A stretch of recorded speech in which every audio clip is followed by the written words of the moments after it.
Hi there, haven't taken much videos of the Honda process recently, but tomorrow I'm preparing a major day in angle grinding. So let me start you off with what I'm doing. I'm making two box section pieces to strengthen and lengthen my rear fork by approximately 16, I'm lengthening it by 90 millimeters.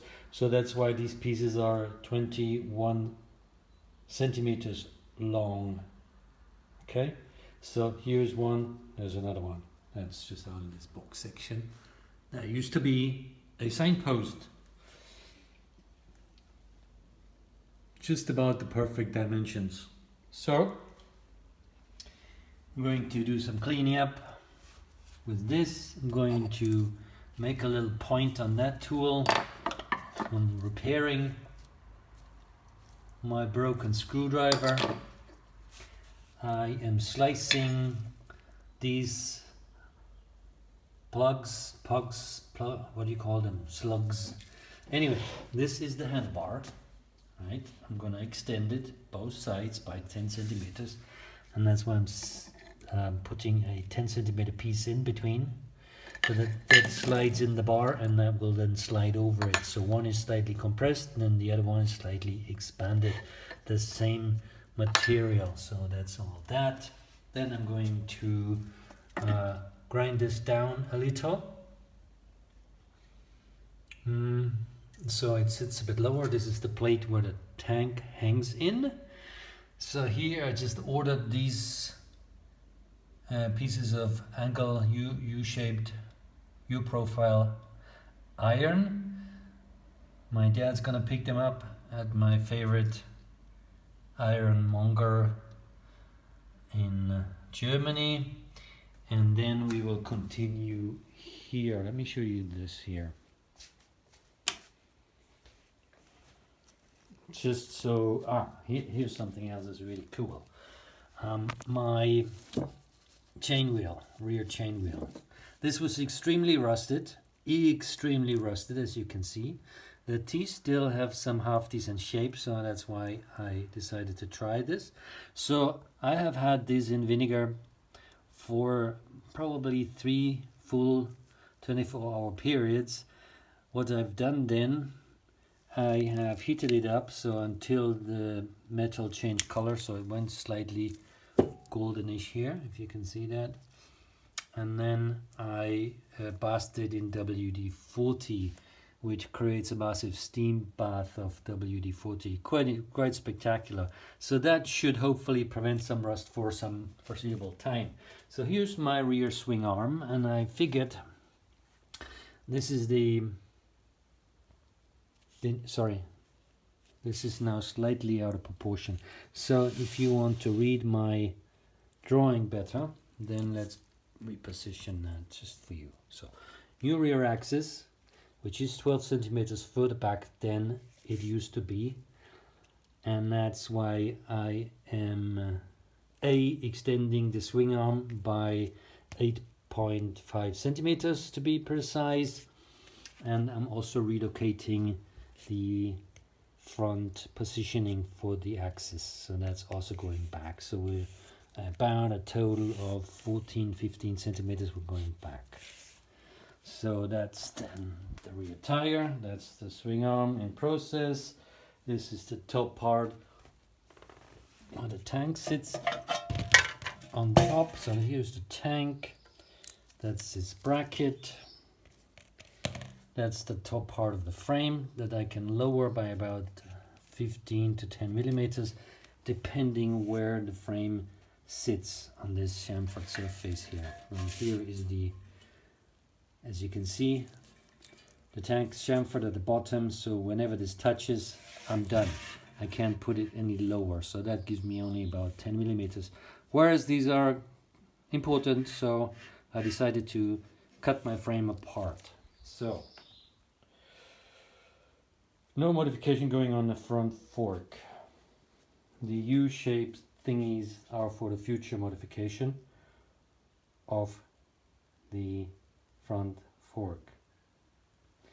I'm going to start off with this unchanged fork, but I'm preparing, since I have limited access to precision defined pieces of ironmongery in Asia, so I'm preparing and buying that in Germany just before I move there.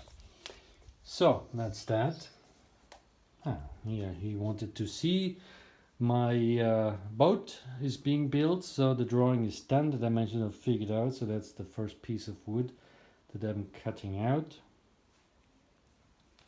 What I'm really aiming for is something like that. But let me just practice a little hot rod based on a Honda, and then we shall continue. So what I'm doing now, this is how I relocate the swing arm position. This is the swing arm axis currently, and as you can see, it's been said goodbye to the world, and also this bottom end of the tube is rather unhappy. So that's why I'm going to sleeve and extend it, so that goes over it and it will extend. Okay, so if you look at it from a side view, we're going down, and instead of having the axis fixed on the tube below, I'm going to have it above, so it stays about level. So it moves from here to there. So I'm also going to put a tube in this tube here. I'm going to use the old axis, which is also rather sorry for itself. I'm going to put this in here, so I have the correct size of dimensions. I might actually shouldn't. No. The suspension or whatever the bushes are in the rear axis, not in here. So yeah, so this goes basically. This point moves from here to about there. I'm going to make sure that I set it on top of the tube, and I can integrate it here. So there's 3 datum points already with the existing material before I then strengthen it with some fish plates. So I'm going to extend this plate here to help holding this in place. Okay, so here's another interesting one. Let me turn you around. This is obviously something that I need for clearance of my Vater rear tire. So I'm going to push these up and weld it flat. I'm going to get rid of the angle here also. This will be all pushed up, welded on like so, and okay. And I'll repair that.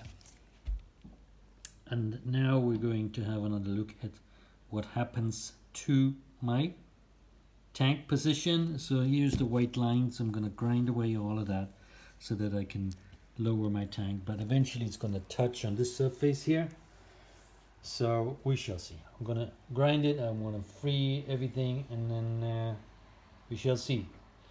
It's a little difficult to film angle grinding, but maybe I'll give a couple of minutes tomorrow. So that's what I'm up to. I'm really excited that this is now going forward.